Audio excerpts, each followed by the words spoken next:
Hello, this is KRBrickBot, and now I'm looking at the very first hellokarbot release of 2021, the hellokarbot Bang season, with the main starter set, Jacksuit Bang. As seen on his front insert, I opted to have the clamshell removed but the packaging cardboard intact because clamshells are really bulky. English name just hidden on the very bottom here, not on the side. So yeah, it's Jacksuit and not Jackshoot. Looking at this very big cardboard backing. Yep, there is a white outline of the entire figure, the silhouette here, just where this thing would have held in place, and the back, this jutting back, sticking out in the whole ear, just really making it a bit shelf hogger. Some white outlines for the accessories. The background is looking very starry, and that fades into a grid at the bottom, with the Carbot symbol behind there, and the English name behind the two character stock images, which, not the best choice. And on the bottom, it looks like it's an exploding planet, exploding Cybertron, some gimmick features, automatic transformation system, two-stage transformation system, and cross combination system. Standard blurbs. Back of the card shows an infographic of all these other sold separately sets that can cross combine and such. Like the color coded and tri-color here. This one thing combines with all three of these.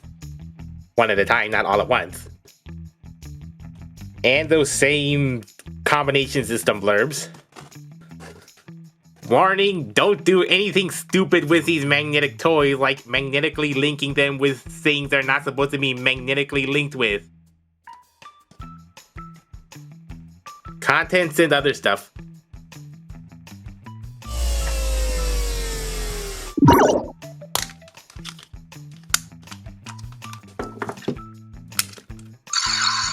나는 과학을 사랑하는 냉정한 신사 미니카봇 잭슈트.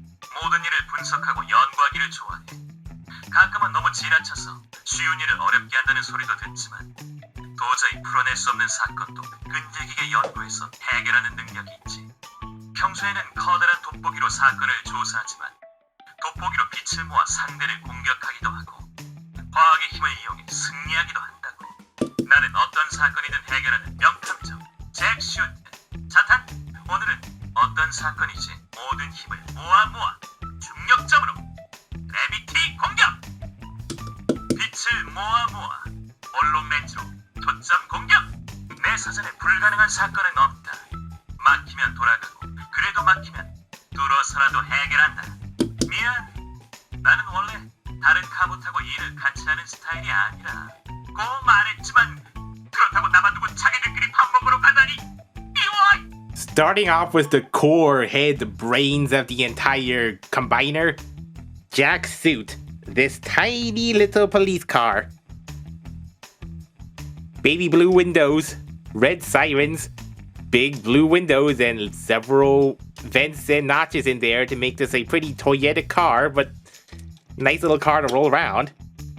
Rolls very smoothly, smoother than MicroMasters. Yep, they're really MicroMaster sized. Little wider than cars.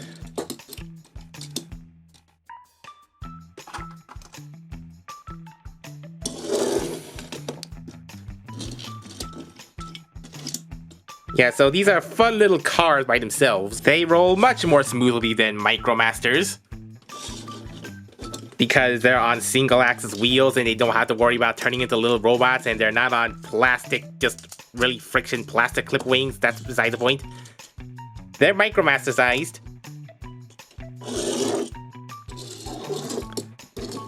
Yeah, so they're fun little cars to play with your MicroMasters and other MicroMaster sized tracks and playsets. As with Moban's laser, they're about the same size too.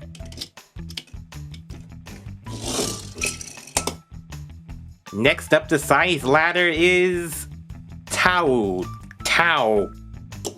It's not as smart as Jacksuit. This is just like a grunt. It literally grunts, or just it's like a drone type thing that just follows the main mini Carbot around. Doesn't have any speaking roles. Yeah, it's not much of a character. It's a Carbot. It's a car vehicle thing. A indeterminate white Carbot police type vehicle. I guess it's like an autonomous police drone with a defense drone with 2 big blue cannons and 2 little miniguns molded in the side. They look like miniguns, but they're so flat they hardly stick out, and don't really look like they could shoot something. Interesting to note how the Carbot police is just a slightly cropped standard Carbot symbol. But yeah, just like a tiny little armored police drone. Yeah, I guess just good for intensive armored close combat police situations, I guess. And it's still a pretty small card, yeah, next to a Mecardable, and a smaller diecast car. It's a small car. It's a small vehicular thing. On to the satisfying arrangement of colorful cars on a track playset ready to roll down for transformation.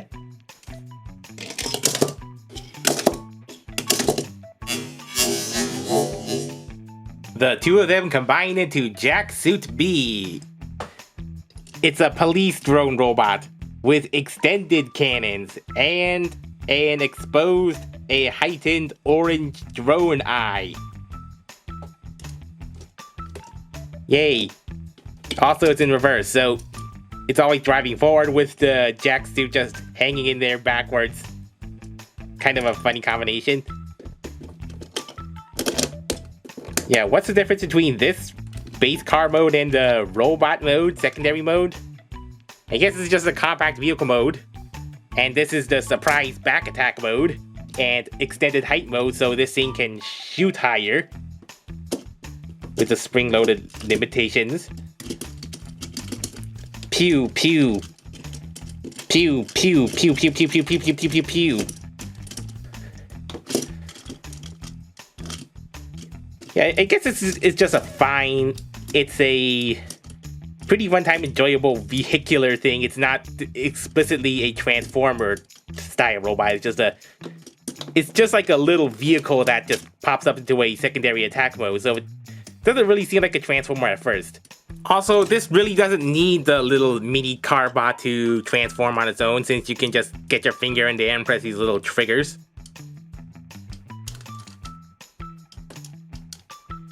Unless I jammed it. Yeah, I think I jammed the transformation.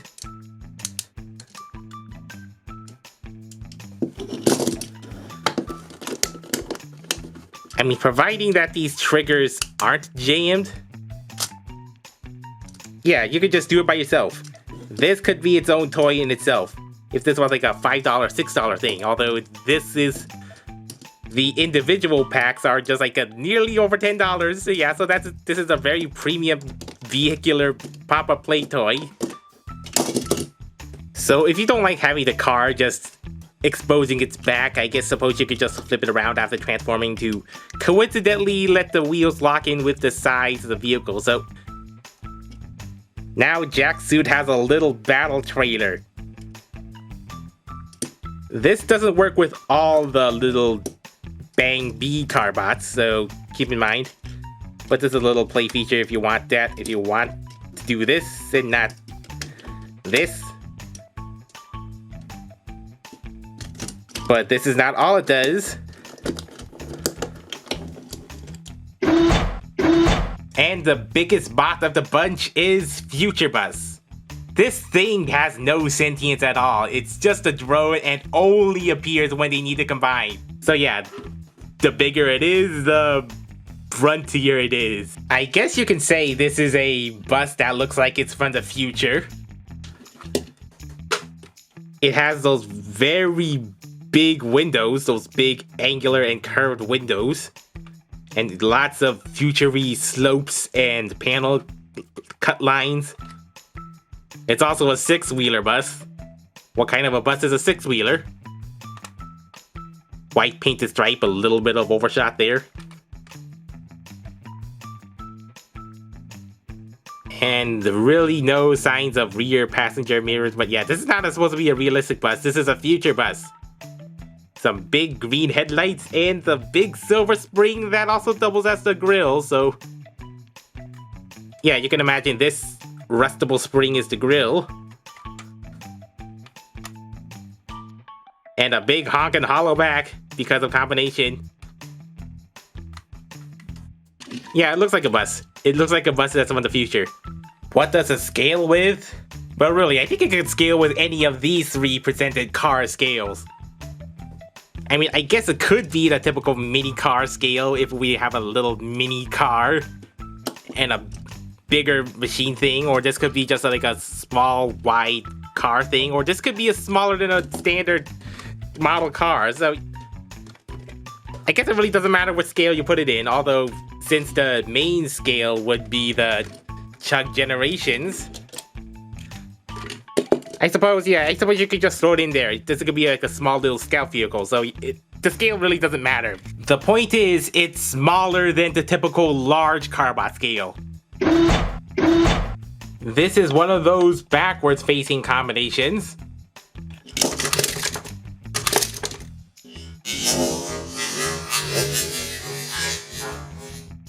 For some reason, this particular accessory sword is looser in this hand, so it also has a bonus feature of sword flinging action, unintentional.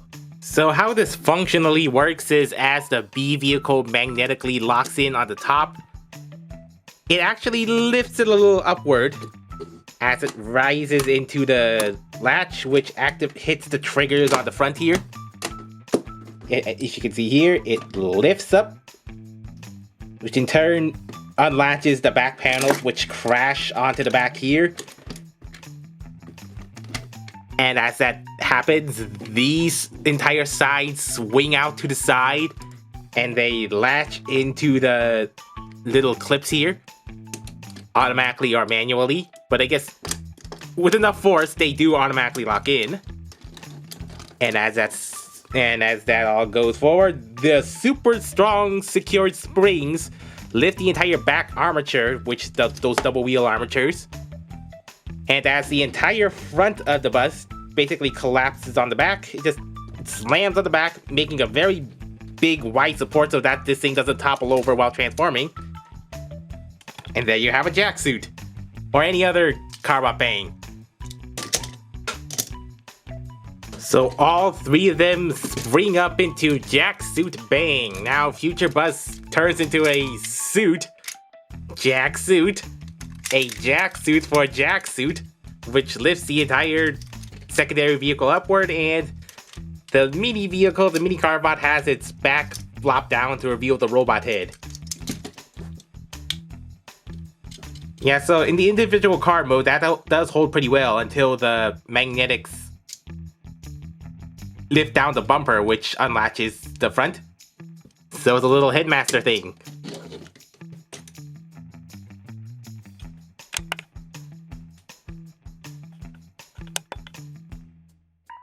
It's a robot with a pretty tall stature. The Future Bus exposes some white and red details, some all white legs and kneecaps, and those nicely textured and nicely painted in shoulders, those deep crevices of red.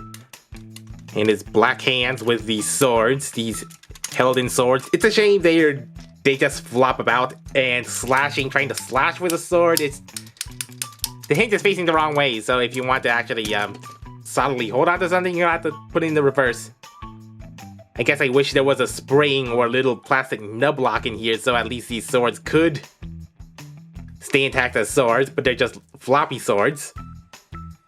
Also, these swords have nubs so that they stay straight in the hand.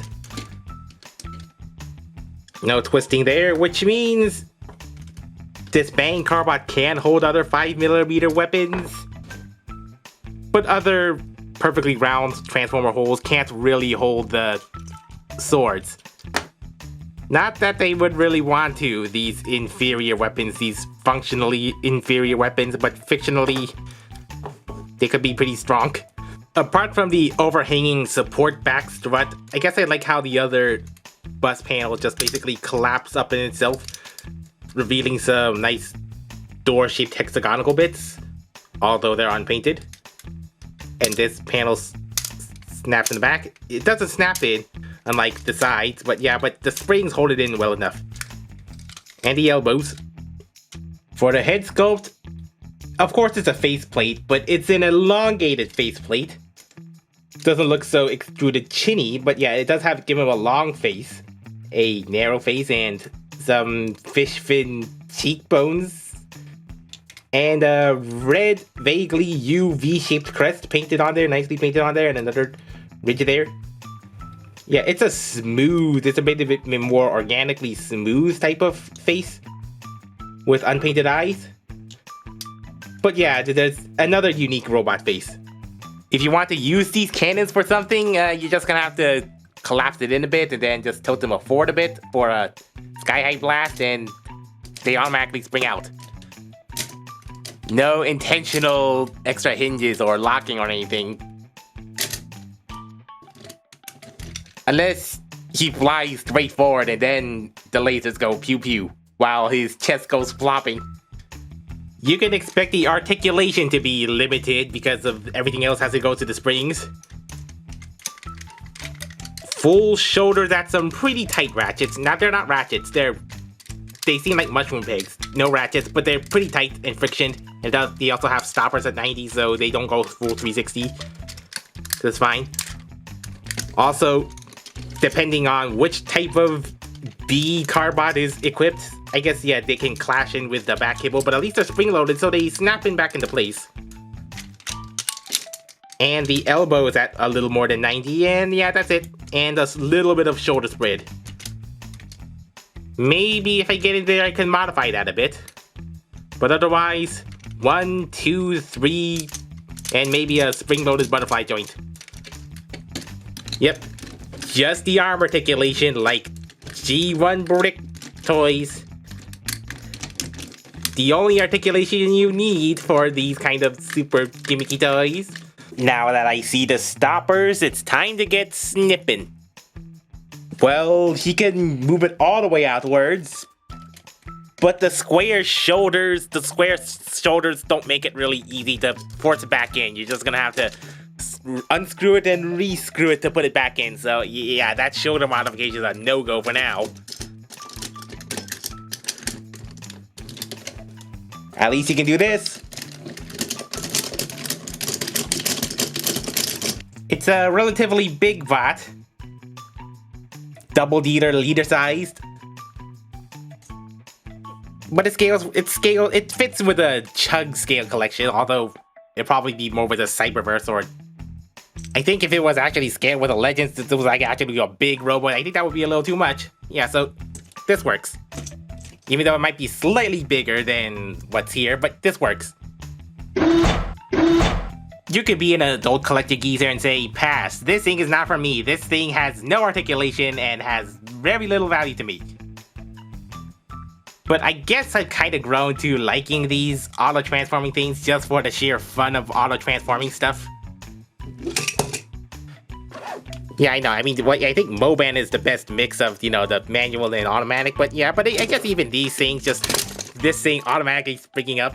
I mean, this is pretty fun. I mean, this is still fun for kids. I guess it's fun to desk fit a toy, just kind of just hold it all back together and then just try to kerfuffle it again. Just wedge it back into place and then spring it into one moment of little joy. Yeah, I guess it's still there. And also, it's pretty small enough.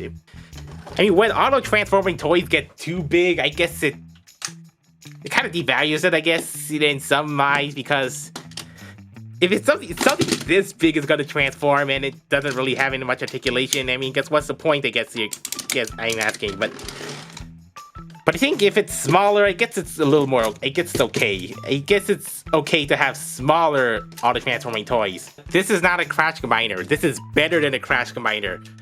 I mean, this is still manual to some extent, and what manual bits there are, they really don't do much to enhance the playability of the toy after this one manual hard press auto spring. It's just flipping out little details, so there's not much in the manual bits. Yeah, it's not the manual bits that makes it articulately better. But at least this new Bang series with their 2-stage or 3-stage combination is just instant. Boop. Instant robot. Instant fun. No extra mid-step kerfuffling and fidgeting.